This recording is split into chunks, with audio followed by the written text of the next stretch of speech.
और जितना ये चैप्टर है छटाक भर का 10 मिनट इसको रिवाइज करने में लगते हैं। तो भाई अगर 5 मिनट रिवाइज करके आप नीट जैसे एग्जाम में 4 नंबर ले आते हैं तो इससे बढ़िया क्या हुआ। इस पूरी पृथ्वी में या किसी भी क्षेत्र में जो विभिन्न विभिन्न प्रकार के जीव उपस्थित हैं उनका प्रकार और संख्या आप ले लीजिए, इसी को विविधता कहेंगे। अंग्रेजी में जब आप नाम लिखेंगे, हिंदी में तो कैपिटल स्मॉल जैसा कुछ है ही नहीं। हिंदी जो है छोटे बड़े का भेद नहीं करती, ये सिर्फ इंग्लिश में आपको देखने को मिलेगा। अगर कोई शब्द संस्कृत से लिया गया है, मान लीजिए लैटिन भाषा में वो शब्द था ही नहीं, संस्कृत का शब्द है, फ्रेंच का शब्द है, डोगरी का शब्द है, तो क्या किया जाएगा, उसका लैटिनीकरण कर दिया जाएगा। हेलो बच्चों, नमस्कार, क्या हाल चाल, कैसे हैं आप सब। आई होप स्वस्थ होंगे, मस्त होंगे, फिट और फाइन होंगे। स्वागत है आप सबका फिर से एक बार इस माइंड मैप सीरीज में। और आज के लेक्चर में हम लोग डिस्कस करने वाले हैं द लिविंग वर्ल्ड यानी कि जीव जगत के बारे में।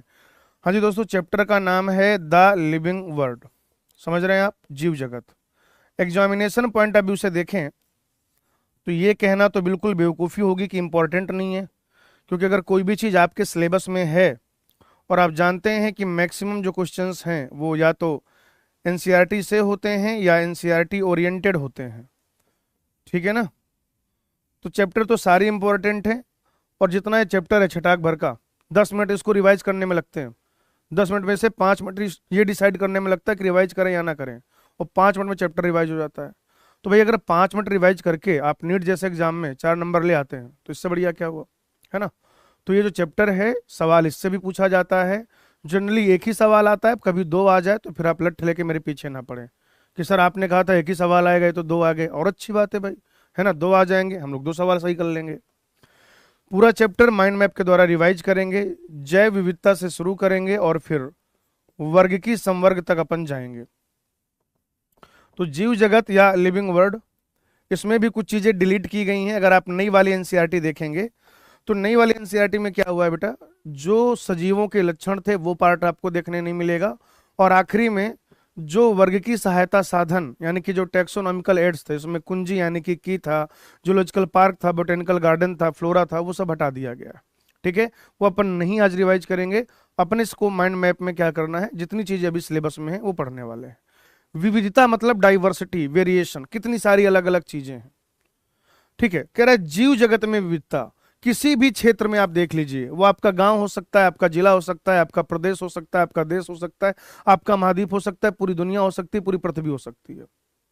इस पूरी पृथ्वी में या किसी भी क्षेत्र में जो विभिन्न विभिन्न प्रकार के जीव उपस्थित हैं उनका प्रकार और संख्या आप ले लीजिए, इसी को विविधता कहेंगे। अगर आप पूरी पृथ्वी की बात कर रहे हैं तो पृथ्वी पर जो टोटल जीव हैं उनकी संख्या और प्रकार, वो क्या कहा जाएगा, पृथ्वी की जैव विविधता कही जाएगी।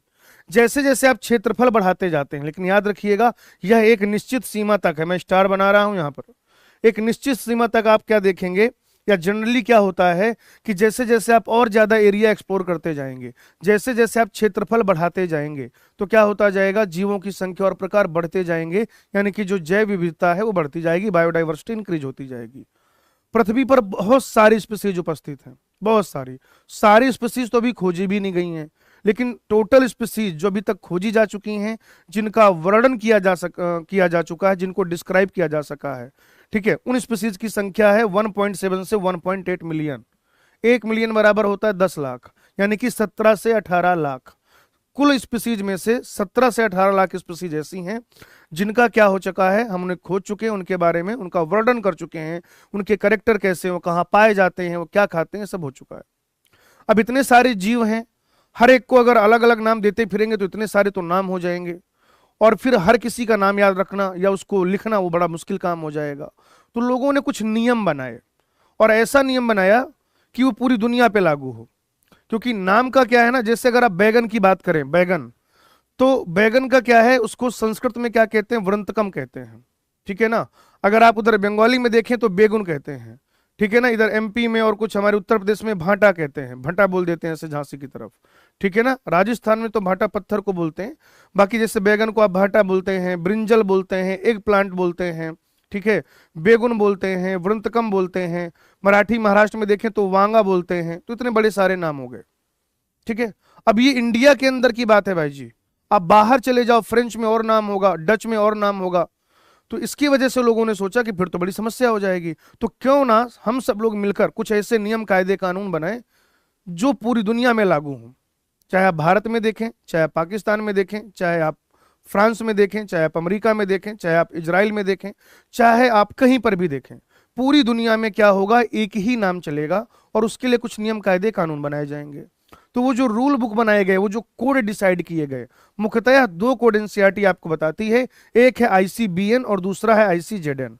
आईसीबीएन का पूरा नाम होता है international code of botanical nomenclature और आईसीजेडएन का पूरा नाम होता है international code of zoological nomenclature. यानी प्लांट से संबंधित जो कोड हैं उन्हें क्या कहेंगे, आईसीबीएन, और एनिमल जंतुओं से संबंधित जो कोड है उसे कह दिया जाएगा आईसीजेडएन।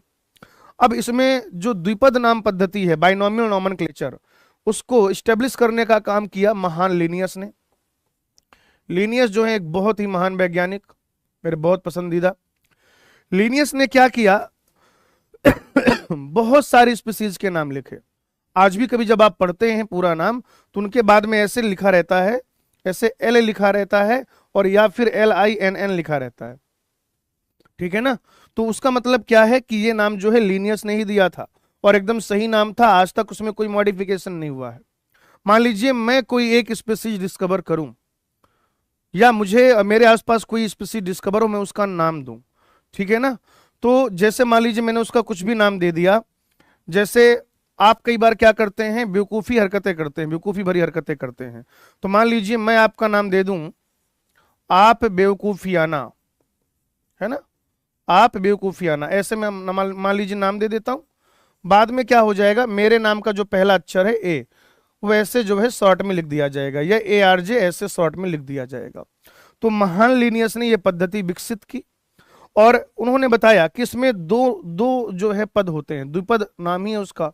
एक होता है वंश नाम, एक क्या होता है, वंश नाम, और दूसरा होता है जाति संकेत पद।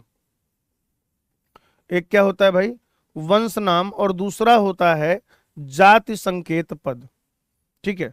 द्विपद नाम का मतलब क्या है कि दो पद होंगे, एक होगा वंश नाम, ठीक है, यानी कि जेनेरिक नेम, क्या होगा भाई, जेनेरिक नेम, और दूसरा क्या हो जाएगा, जाति संकेत पद, यानी कि स्पेसिफिक इपीथेट, स्पेसिफिक इपीथेट, जाति संकेत पद हो जाएगा भाई। ये चीज आप याद रखिएगा। भाषा जो चुनी गई, लोगों ने कहा एक ऐसी भाषा चुनी जाए जो लगभग मृत प्राय है, यानी जिसमें बहुत ज्यादा परिवर्तन संभव नहीं है। तो द्विपद नाम पद्धति के लिए जो भाषा का चुनाव हुआ वो भाषा थी लैटिन भाषा, ठीक है जी। भाषा कौन थी, लैटिन भाषा। लैटिन भाषा एक मृत भाषा है और इसलिए इसका चुनाव हुआ। लिखने के लिए अगर आप देखें, लिपि जो है एक तरीके से आप कह सकते हैं, फॉन्ट जो है वो यूज किया जाता है इटैलिक्स। इटैलिक्स, इटैलिक्स वो जो टेढ़ा टेढ़ा लिखते हैं, देखा होगा आपने जब आप बुक पढ़ रहे होते हैं तो जहां पर किसी का वैज्ञानिक नाम आता है प्लांट या एनिमल का, तो नॉर्मल अक्षर तो सीधे सीधे लिखे रहते एकदम ऐसे खड़े खड़े, लेकिन जब वैज्ञानिक नाम आता है किसी प्लांट एनिमल का तो वहां पर वो कैसे टेढ़ा टेढ़ा लिखा रहता है। तो वो इटैलिक्स फॉन्ट है। और ये कब है, जब आप इसको प्रिंट कराते हैं, जब आप छपाई करते हैं तो इसको किस में लिखते हैं, इटैलिक्स में लिखते हैं। लेकिन अगर वो हैंड रिटन है, अगर आप क्या कर रहे हैं, हाथ से लिख रहे हैं, हैंड रिटन है, हस्तलिखित है, तो फिर क्या किया जाता है, अलग अलग अंडरलाइन किया जाता है। क्या किया जाता है भाई, अलग अलग अंडरलाइन किया जाता है, याद रखिएगा। जैसे मैं आम के नाम से आपको समझाता हूं, आम जो है Mangifera indica, Mangifera indica, Mangifera indica, इतना गैप नहीं देना होता है, ठीक है, लेकिन मुझे कुछ एक चीजें यहाँ पे एक्सप्लेन करनी, इसलिए मैंने इतना गैप लेके लिखा हुआ है। और फिर ऐसे शॉर्ट में लिख देंगे L फॉर लिनियस। अब इसमें ये जो पहला, ये जो आपने पहला शब्द लिखा है ये जेनरिक नेम यानी कि वंश नाम है, ये जो इंडिका है ये जाति संकेत पद है, और ये जो है ऑथर का नाम है, लेखक का नाम। लेखक का मतलब वह टेक्सोनॉमिस्ट, वह वर्गीकीविद जिसने क्या किया है, उस स्पीसीज का नाम दिया है। अब आप देखेंगे कि जो जेनरिक नेम है वो पहले लिखते हैं, जो स्पेसिफिक एपिथेट है वो बाद में लिखते हैं। ये जो जेनरिक नेम है ये कैपिटल लेटर से शुरू होता है, हालांकि अंग्रेजी में ही होता है। अंग्रेजी में जब आप नाम लिखेंगे, हिंदी में तो कैपिटल स्मॉल जैसा कुछ है ही नहीं, हिंदी जो है छोटे बड़े का भेद नहीं करती, ये सिर्फ इंग्लिश में आपको देखने को मिलेगा। तो अब हिंदी में आप ऐसे लिखो ना, मैंगीफेरा, और फिर इंडिका लिख दो, क्या चक्कर आ रहा है, कोई चक्कर नहीं मेरे भाई, कोई दिक्कत नहीं है। तो ये जो नियम बनाए गए हैं जो हम हिंदी में भी रट रहे हैं, दरअसल वो इंग्लिश भाषा में जब आप नाम लिखते हैं तब है। तो वंश नाम आप लिखते हैं कैपिटल लेटर के साथ, है ना। इंग्लिश में जो बड़ा अक्षर होता है उससे शुरू करते हैं, और स्पेसिफिक एपिथेट जो है जाति संकेत पद, वो आप शुरू करते हैं स्मॉल लेटर के साथ। ठीक है, ये क्या है वंश नाम, ये क्या है स्पेसिफिक एपिथेट, बाद में लेखक का नाम। ठीक है, कौन सी भाषा में लिखेंगे, लैटिन भाषा में। अगर कोई शब्द संस्कृत से लिया गया है, मान लीजिए लैटिन भाषा में शब्द था ही नहीं, संस्कृत का शब्द है, फ्रेंच का शब्द है, डोगरी का शब्द है, तो क्या किया जाएगा, उसका लैटिनीकरण कर दिया जाएगा, लैटिनाइजेशन कर लिया जाएगा। ठीक है ना, तो वो जो लैटिन ओरिजिन है उसी को दिखाने के लिए उसको तिरछा लिखते हैं। या अगर हाथ से लिखा जाए तो उसको सेपरेटली अंडरलाइन कर दिया जाता है, अलग अलग अंडरलाइन कर दिया जाता है। ठीक है, ये देखिए मैंने यहाँ पे क्या किया है, उसको सेपरेटली अंडरलाइन किया हुआ है। ठीक है, ये कैपिटल लेटर के साथ शुरू होगा और ये जो है वो स्मॉल लेटर के साथ शुरू होगा, याद रखिएगा। तो मैंने आपको क्या क्या बता दिया, भाषा जो है वो लैटिन है, लिपि जब छापते हैं तो इटैलिक्स में लिखते हैं, अगर हैंड रिटन है तो अलग अलग अंडरलाइन करना पड़ेगा। पहला जो पद है वो वंश नाम यानी कि जेनरिक नेम होता है, दूसरा जो है जाति संकेत पद होता है। और ये जो लेखक है, इसको लेखक का नाम रोमन स्क्रिप्ट में लिखा जाता है, यानी कि सीधे अक्षरों में। ठीक है ना, एकदम सीधे अक्षरों में लिखा जाता है।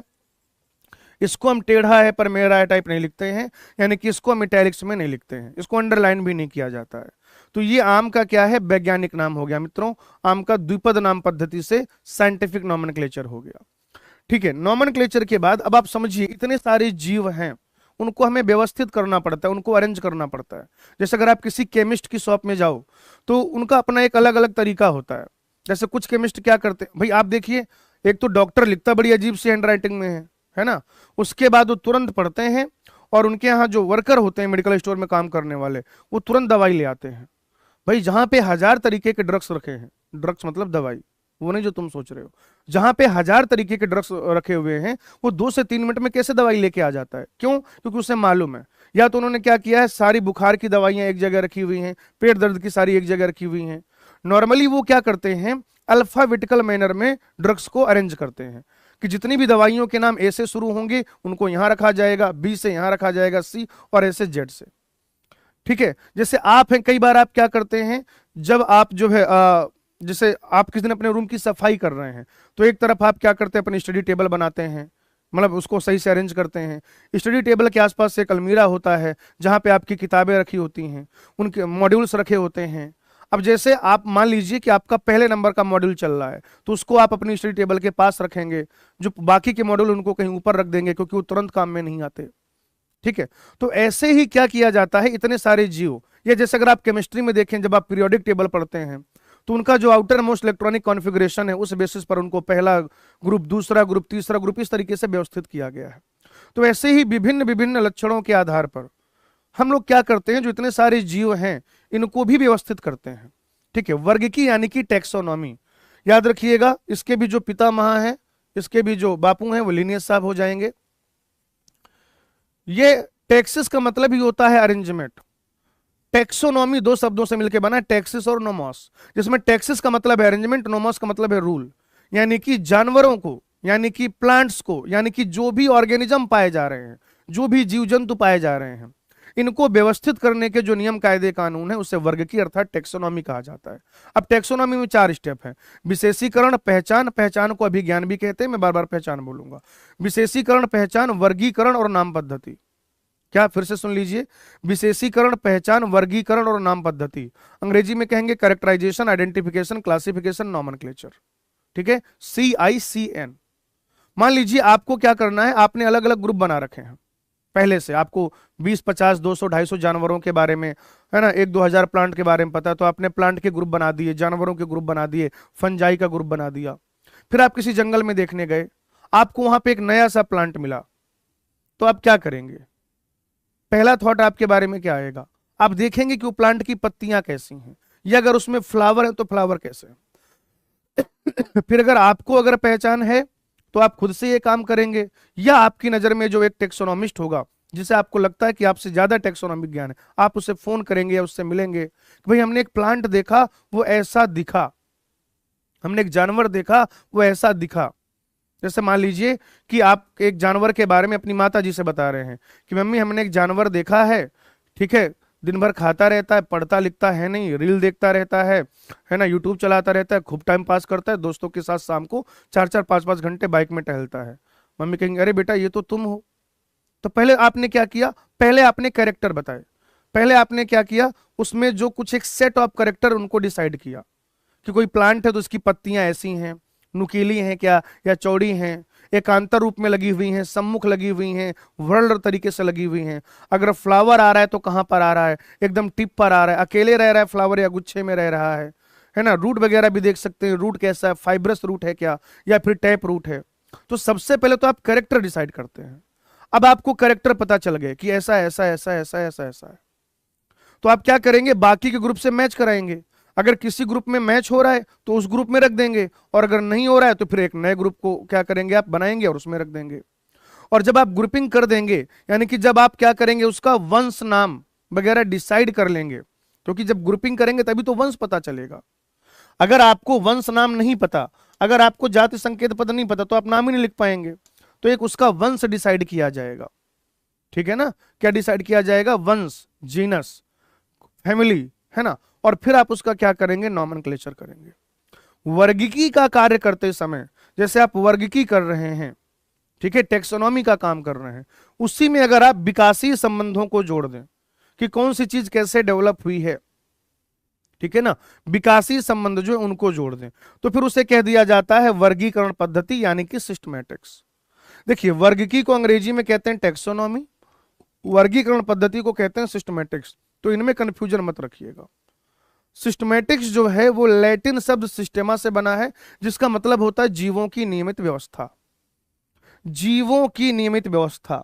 और यहां पर क्या है, अरेंजमेंट के रूल। घूम फिर के बात वही है, घूम फिर के भाई बात वही है। बस इसमें क्या होता है कि जब आप ये सब काम करते हो तो विकासीय संबंध को क्या करते हो बेटा, है ना, ध्यान में रखते हो। यानी कि वर्गीकी का कार्य करते समय, अर्थात विशेषीकरण, पहचान, वर्गीकरण, नाम देते समय अगर आप विकासीय संबंधों के आधार पर यह काम करते हो तो इसे ही वर्गीकरण पद्धति यानी कि सिस्टमैटिक्स कहा जाता है। और लीनियस ने अपनी एक किताब, अपने पब्लिकेशन का नाम इसी वजह से क्या रखा था, सिस्टमा नेचर। क्या रखा था भाई, सिस्टमा नेचर रखा था। अब जब आप ग्रुपिंग करते हो तो आपके पास ना बहुत सारे स्तर होते हैं, बहुत सारे लेवल होते हैं, बहुत सारी यूनिट यानी कि इकाइयां होती हैं। जैसे मान लीजिए आपने किसी को गिफ्ट भेजा, ठीक है, या मान लीजिए आपने ऑनलाइन कोई चीज मंगाई, या जैसे आप सिलेक्ट हुए, फिर हम आपको विक्ट्री सेलिब्रेशन में बुलाएंगे, है ना। नेक्स्ट ईयर जब आप सिलेक्ट हो जाओगे एम्स या किसी बढ़िया कॉलेज में होगे तो आपको विक्ट्री सेलिब्रेशन में बुलाया जाएगा, ठीक है। तो उसमें क्या होगा कि आपको हम लोग गिफ्ट वगैरह भी भेजेंगे, टिकट्स वगैरह भेजेंगे। तो उसमें क्या होता है, जब हम वो सारी चीजें भेज रहे होंगे, आजकल तो ऑनलाइन हो जाता है, पहले डाक से चीजें जाती थी, चिट्ठी भेजी जाती थी। जैसे आज भी आप ऑनलाइन चीजें मंगा रहे हैं, मान लीजिए आपने कोई किताब जो है ऑर्डर करी PW स्टोर से, तो उसमें आप अपना पूरा एड्रेस लिखते हैं। ऐसा थोड़ी कि सिर्फ आप अपना नाम लिख देंगे और आप तक पहुंच जाएगी। आपके नाम के बहुत सारे लोग होंगे हिंदुस्तान में, आपके नाम के बहुत सारे लोग होंगे हिंदुस्तान में। जैसे मान लीजिए आप कहीं पर रहते हैं, फॉर एग्जाम्पल आप रहते हैं नोएडा सेक्टर 62, तो सिर्फ इतना लिखने से भी काम नहीं चलेगा कि आप अपना नाम लिख दो और नोएडा सेक्टर 62 लिख दो। तो आप क्या क्या लिखते हो बताइए, आप अपना नाम लिखते हो, आप किस अपार्टमेंट कॉलोनी में रहते हो उसका नाम लिखते हो, उस अपार्टमेंट कॉलोनी में आपका मकान नंबर क्या है, फ्लैट नंबर क्या है वो लिखते हो, वो कोई फेमस गली है तो उस गली का नाम लिखते हो, उसके बाद आपका जो नियरेस्ट पोस्ट ऑफिस है वो लिखते हो, डिस्ट्रिक्ट जो आता है वो लिखते हो, पिन कोड लिखते हो और स्टेट लिखते हो। ठीक वैसे ही जब आप टेक्सोनॉमी का काम कर रहे होते हैं तो ये एक स्टेप का काम नहीं होता है। टेक्सोनॉमी जो होता है वो एक स्टेप का काम नहीं होता, टेक्सोनॉमी एक मल्टीपल स्टेप पे होने वाली प्रक्रिया है, ठीक है ना। जब आप क्या करते हैं, इनको अरेंज करते हैं तो एक पद में काम नहीं होता है। जैसे आप देखो आपके पास बहुत सारे अलग अलग यूनिट हैं, क्या है, किंगडम है, फाइलम है। अच्छा, फाइलम जो होता है वो अपन एनिमल के लिए यूज करते, एनिमल यानी कि जंतुओं के केस में फाइलम यूज किया जाता है, हिंदी में संघ कहा जाएगा, ठीक है, संघ समझ रहे हैं, फाइलम। और प्लांट्स के लिए भाग या डिवीजन शब्द इस्तेमाल होता है। उससे एक छोटी इकाई वर्ग, उससे छोटी इकाई गण, उससे छोटी इकाई कुल, उससे छोटी इकाई वंश और सबसे छोटी इकाई होती है जाति। बहुत सारी जो संबंधित जातियां हैं वह मिलकर वंश बनाती हैं, मतलब एक वंश जो है निर्मित करती हैं। बहुत सारे जो संबंधित वंश होते हैं वो किसी कुल के अंदर, फैमिली के अंदर आ रहे होते हैं। बहुत सारे जो संबंधित फैमिलीज हैं, जो कुल हैं, वो एक गण अर्थात ऑर्डर के अंदर आ रहे होते हैं। बहुत सारे संबंधित ऑर्डर वो क्लास यानी वर्ग के अंदर आ रहे होते हैं। अब अगर वो वर्ग प्लांट किंगडम के हैं तो बहुत सारे संबंधित वर्ग किसमें आ जाएंगे, डिवीजन में, भाग में। और अगर वो एनिमल के हैं, जंतुओं के हैं, तो बहुत सारे संबंधित वर्ग जो हैं वो किसमें आ जाएंगे बताइएगा मुझे, संघ यानी कि फाइलम में आ जाएंगे। और ये जो संबंधित फाइलम का समूह है या फिर ये जो संबंधित वर्गों का समूह है, माफ कीजिएगा भागों यानी कि डिवीजन का समूह है, वो जगत यानी कि किंगडम बनाएंगे। किंगडम जो है वो सबसे बड़ी कैटेगरी है। मैंने क्या बताया, जो वर्गीकी है वो एक स्टेप का काम नहीं, मल्टीपल स्टेप का काम है। तो उसमें अलग अलग कैटेगरी होती हैं। जो सबसे बड़ी कैटेगरी है वो है किंगडम, और जो सबसे छोटी कैटेगरी है वो क्या है, जाति। ठीक है, तो जगत है, संघ या डिवीजन है, फिर क्लास है, ऑर्डर है, फैमिली है, वंश है, जाति है। तो इनको कह दिया जाता है कैटेगरी। क्या कह दिया जाएगा, इनको कैटेगरी कह दिया जाएगा। और एक शब्द यहां पर और होता है, या संवर्ग कह दिया जाएगा। टेक्सोनॉमिक कैटेगरी, या आप कह सकते हैं टेक्सोनॉमिक कैटेगरी या वर्ग की संवर्ग। तो कैटेगरी में अगर आप देखें, ये सारी चीजें जो भी दी गई ये सब तो कैटेगरी है। एक और टर्म होता है वर्गक यानी कि टैक्सॉन, वर्गक यानी कि टैक्सॉन। और जब बहुवचन में ये शब्द इस्तेमाल होता है तो फिर टैक्सा कह दिया जाता है। क्या कह दिया जाता है भाई, टैक्सा कह दिया जाता है। तो कैटेगरी को जो वैज्ञानिक नाम दिया जाता है, कैटेगरी का वैज्ञानिक नाम, कैटेगरी को जो वैज्ञानिक नाम देते हैं, वैज्ञानिक नाम, वो वर्गक होता है। या ये जो वर्गक है इसी को आप कह सकते हैं वर्गीकी की इकाई है, यूनिट ऑफ टेक्सोनॉमी है, वर्गीकी की इकाई। अब समझिए मैं क्या समझाना चाह रहा हूं। जैसे मैंने कहा फैमिली, तो कौन सी फैमिली, बताओ भाई कौन सी फैमिली। लेकिन अगर मैं कल को कहूं कि फेलिडी, या मैं कहूं मस्केडी, या मैं कहूं मैं ह्यूमैनिडी, या फिर मैं क्या कह सकता हूं आपसे, सोलेनेसी, कॉर्नवलवलेसी, फैबेसी, लिलिएसी, पोएसी। तो इस तरीके से आपको पता चला कि जब आप फैमिली कह रहे हैं, कुल कह रहे हैं, तो ये एक संवर्ग है, यूनिट है, इकाई है, रैंक है, स्टेप है। लेकिन जब आपने देखा कि ये फैमिली के ऐसे कैरेक्टर हैं, कुछ वैज्ञानिक जो कारण है आपने उसमें जोड़े और फिर उसको एक नाम दिया। तो जैसे आपने कहा सोलेनेसी, तो सोलेनेसी एक वर्गक है। जैसे आपने कहा किंगडम, तो किंगडम क्या है, एक वर्ग की संवर्ग है। लेकिन आपने कहा किंगडम मोनेरा, तो वो जो किंगडम मोनेरा है, किंगडम मोनेरा, वो क्या हो जाएगा बताइए जरा, वो टैक्सॉन हो जाएगा। मोनेरा, प्रोटिस्टा, ये सब क्या है, टैक्सॉन है। अगर एक है सिंगुलर फॉर्म में यूज कर रहे हैं तो टैक्सॉन कहा जाएगा, बहुवचन में यूज कर रहे हैं तो टैक्सा कहा जाएगा। और आप यहां पर एक चीज याद रखिएगा, चाहे कोई कैटेगरी हो, चाहे क्या हो बेटा, कोई कैटेगरी हो, और या फिर वो टैक्सॉन हो, ये हमेशा क्या करते हैं, किसी एक रैंक, स्टेप, यूनिट या लेबल के बारे में बताते हैं। रैंक, स्टेप, यूनिट या फिर लेबल। आप कहोगे हैं सर ये क्या बात हुई, मैं समझाता हूं। चाहे आप कैटेगरी की बात करें, चाहे आप टैक्सॉन की बात करें, ये किसी एक रैंक, स्टेप, यूनिट या लेबल के बारे में बताते हैं। देखिए कैसे, रैंक, स्टेप, यूनिट, लेबल, ये तो एक ही बात है। जैसे मैंने कहा किंगडम, तो किंगडम क्या है, सबसे बड़ी कैटेगरी है भाई। मैंने क्या कहा, किंगडम, तो किंगडम ये कैटेगरी है, और ये क्या है, सबसे बड़ी रैंक है, सबसे बड़ा स्टेप है, सबसे बड़ी यूनिट है, ये सबसे बड़ा लेबल है। या मैंने कह दिया मोनेरा, तो मोनेरा भी क्या है, वो एक रैंक है, स्टेप है, यूनिट है, लेबल है। या फिर मैंने कह दिया किंगडम मोनेरा, वो भी क्या कर रहा है, किसी एक रैंक, स्टेप, यूनिट, लेबल के बारे में बता रहा है। आप अकेले बोले फैमिली, तब भी वो किसी एक रैंक, स्टेप, यूनिट, लेबल के बारे में बता रहा है। आप अकेले बोले सोलेनेसी, तब भी वो किसी एक रैंक, स्टेप, यूनिट, लेबल के बारे में बता रहा है। आप कहते हैं फैमिली सोलेनेसी, फैमिली सोलेनेसी, तब भी वो क्या कर रहा है, किसी ना किसी एक रैंक, स्टेप, यूनिट, लेबल के बारे में बता रहा है। 7 कैटेगरी होती हैं वर्ग की, संवर्ग की अगर आप बात करें तो ऑब्लिगेट कैटेगरी होती हैं 7। आप कहोगे सर चलिए काउंट करते हैं, 1 2 3 4 5 6 7 8, सर ये तो 8 हो गए। अरे नहीं रे पगलू, मैंने क्या बताया, डिवीजन जो है वो केवल और केवल प्लांट के लिए यूज होता है। तो अगर आप प्लांट के लिए देखेंगे तो भाई जी ये 7 कैटेगरी हैं। कौन कौन सी, kingdom, division, class, order, family, वंश, जाति। और अगर आप एनिमल के लिए देखेंगे, एनिमल के लिए, तो भाई उसमें क्या हो जाएगा, फिर ये 7 कैटेगरी हैं, कौन कौन सी बताइए? Kingdom, phylum, class, order, family, वंश, जाति। फाइलम और डिवीजन दोनों नहीं इस्तेमाल करते हैं, या तो फाइलम यूज किया जाएगा या डिवीजन यूज किया जाएगा।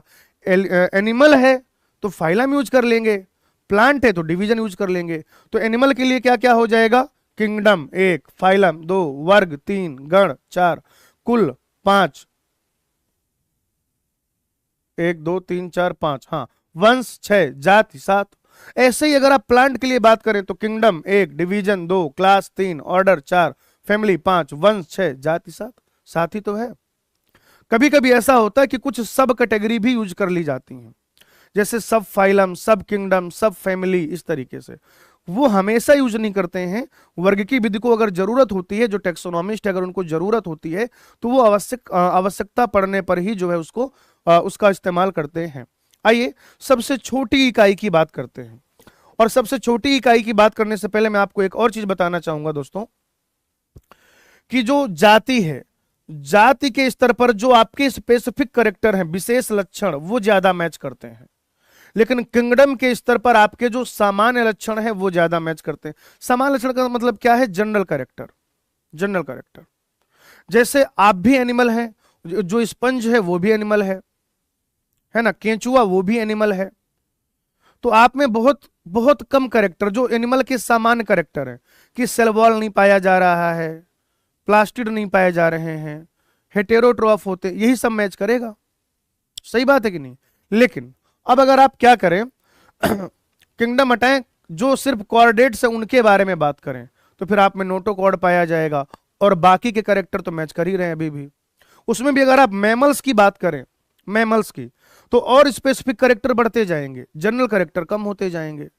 स्पेसिफिक कैरेक्टर बढ़ते जाएंगे, जनरल कैरेक्टर कम होते जाएंगे। अब अगर आप खाली और खाली प्राइमेट की बात करें, तो क्लास मैमल्स में और जो ऑर्डर है वो भी आपने अलग कर दिया, और ज्यादा मामला स्पेसिफिक कर दिया, और ज्यादा आपने क्या किया? मामला स्पेसिफिक कर दिया। ठीक है। अब ये जो आपका ऑर्डर है, जैसे हम लोग बात कर रहे थे प्राइमेट है या कोई ऑर्डर है कार्निवोरा है, जैसे अब कार्निवोरा में अलग अलग फैमिली आती हैं, जैसे फेलिडी आती है, कैनिडी आती है। तो अब आप क्या कर रहे हैं? किसी एक फैमिली की बात कर रहे हैं, लाइक आप फेलिडी की बात कर रहे हैं, तो मामला और स्पेसिफिक हो गया, और विशेष लक्षण बढ़ गए। फैमिली में भी अब आप एक वंश की बात कर रहे हैं, जैसे फेलिडी जो फैमिली है उसमें पैंथरा वंश भी आएगा और उसमें फेलिस वंश भी आएगा। पैंथरा में आ जाएंगे ये अपना बाघ, शेर, चीता, तेंदुआ, बिग कैट्स कहते हैं इनको, बिल्ली के रिश्तेदार हैं ये। बिल्ली इतने टसन में क्यों घूमती है? बिल्ली से आई कांटेक्ट करना, वो डरती नहीं कभी भी, और बिल्ली कभी भी ऐसे पूंछ घुमा के नहीं जाती। बिल्ली बैक स्टेप, ऐसे जैसे बिल्ली ऐसे जा रही हो, कभी भी ऐसे नहीं भागेगी। कभी देखिएगा आप, गौर करिएगा, बिल्ली ऐसे बैक स्टेप होती है और फिर घूम के जाती है। समझ रहे हो आप? क्योंकि बिल्ली सिस्टम जो है ना वो बहुत तगड़ा है। बिल्ली के रिश्तेदार कौन है? शेर, चीता। कहते हैं बिल्ली मौसी है, तुम्हारी मौसी नहीं है, वो उनकी मौसी है। ये सब एक ही फैमिली के लोग हैं। ये जो शेर, चीता, तेंदुआ, इनको कहा जाता है बिग कैट्स। और नॉर्मली जो आप देखते हैं ये सब क्या है? घरेलू बिल्लियां, है ना, जैसे फेलिस डोमेस्टिका जो आप अपने घरों में देखते हैं। और अगर आपने कभी लाइव शेर या चीता देखा हो, है ना, तो उसके चलने का स्टाइल देखना और बिल्ली के चलने का स्टाइल देखना सेम है। उनकी आंखों की चमक देखना, पता चलेगा आपको। ठीक है। जिस तरीके से धारियों का एक पैटर्न आपको देखने को मिलेगा, चीता देखिए आप या बिल्ली देखिए, बिल्ली थोड़ा छोटा लेकिन धारियां उसके शरीर में वैसे ही पाई जाती हैं जैसे वहां पाई जाती हैं।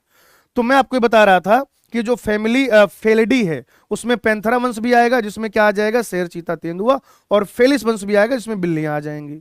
ठीक है।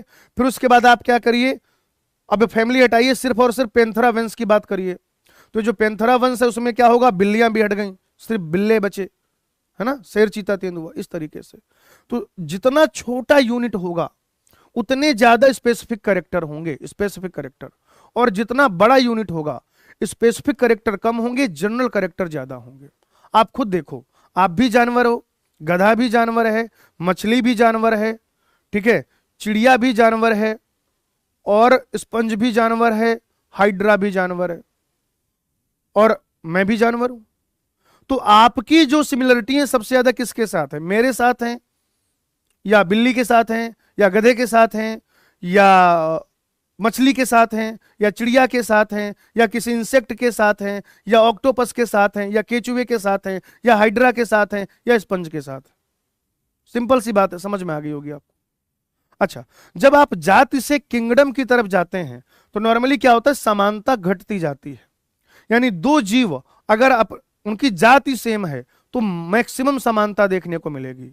दो जीव जिनकी जातियां अलग अलग है लेकिन वंश समान है, बहुत सारी वंश एक है, जातियां अलग अलग है, अभी भी बहुत ज्यादा समानता रहेगी लेकिन जाति से कम।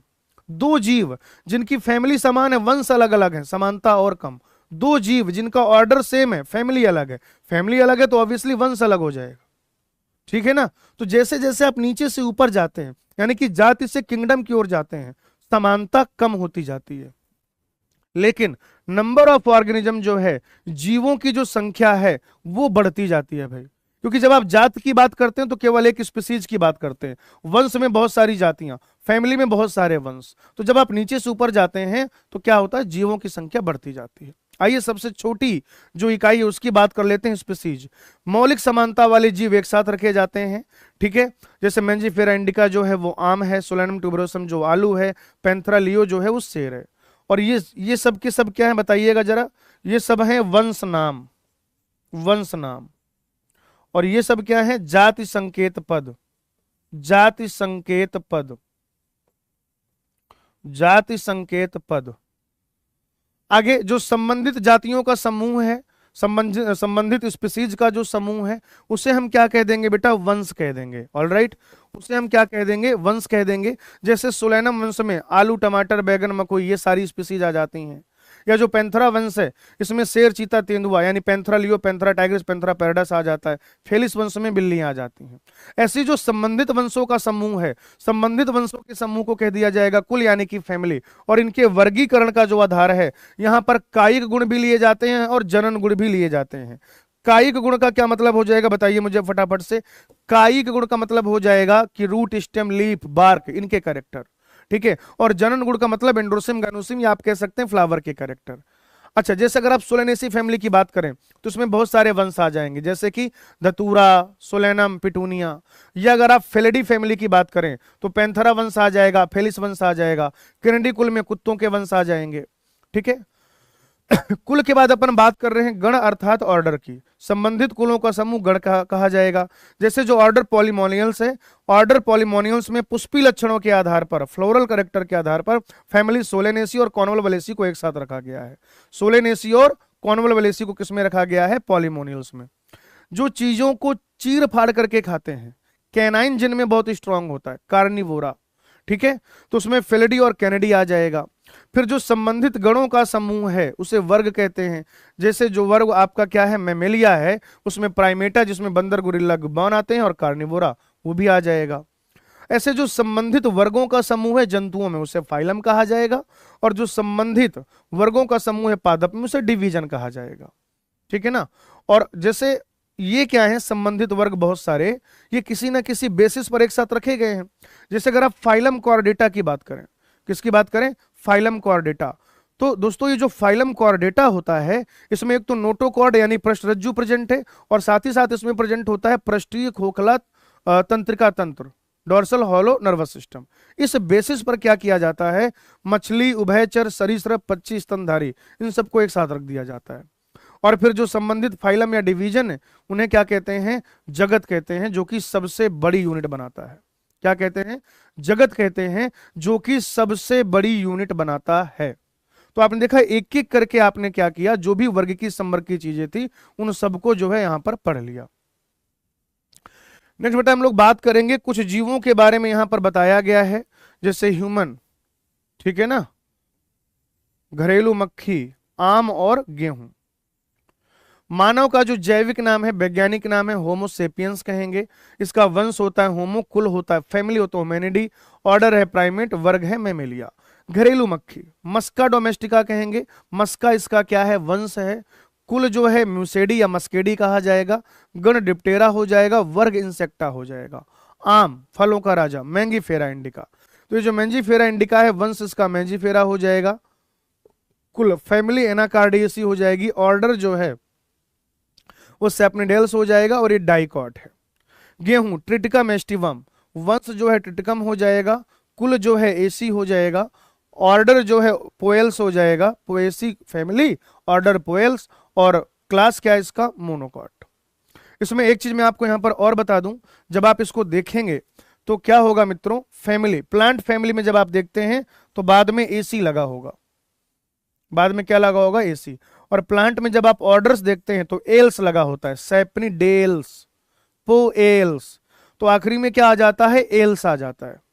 आखिरी में क्या आ जाता है भाई, एल्स आ जाता है। प्लांट ऑर्डर में क्या आ जाता है, एल्स। और प्लांट फैमिली में क्या आ जाता है, एसी। अच्छा, अगर इडेई शब्द जोड़ दें, जैसे ये वंश है, इसमें आप जोड़ दें इडी, या मस्का में जोड़ दें इडी, तो होमेनिडी या मस्केडी, ये क्या होता है, एनिमल की फैमिली बन जाती है। होमोसेपियंस, होमेनिडी इनकी फैमिली, मस्का डोमेस्टिका, मस्केडी इनकी फैमिली। तो ऐसे इडे जोड़ देंगे तो इनकी फैमिली बन जाएगी। दोस्तों आप देखेंगे कि लगभग 35 मिनट में आपका जो चैप्टर है हमने कंप्लीट कर लिया है। फटाफट से इस माइंड मैप में आपका जो आज का होमवर्क है, एनसीईआरटी तो आपने मेरे साथ पढ़ ही लिया है, पीवाईक्यू कहीं से लगा लीजिएगा और आपका जो चैप्टर है एकदम वो आपकी टिप पर आ जाएगा। और आने वाले नीट की परीक्षा में आप सारे सवाल बहुत इत्मीनान के साथ बहुत कम समय में सही कर पाएंगे। बाकी हंसते रहिए, मुस्कुराते रहिए, पढ़ते रहिए, लिखते रहिए, लेक्चर रिवाइज करते रहिए, डीपीपी सॉल्व करते रहिए, एनसीईआरटी रीडिंग करते रहिए। आपका ध्यान अपने लक्ष्य पर बनाए रखिए और हमेशा ध्यान रखिए, जब तक फोड़ेंगे नहीं तब तक छोड़ेंगे नहीं। आज की कथा यहीं तक, आगे I will take it on next class. Thank you, धन्यवाद।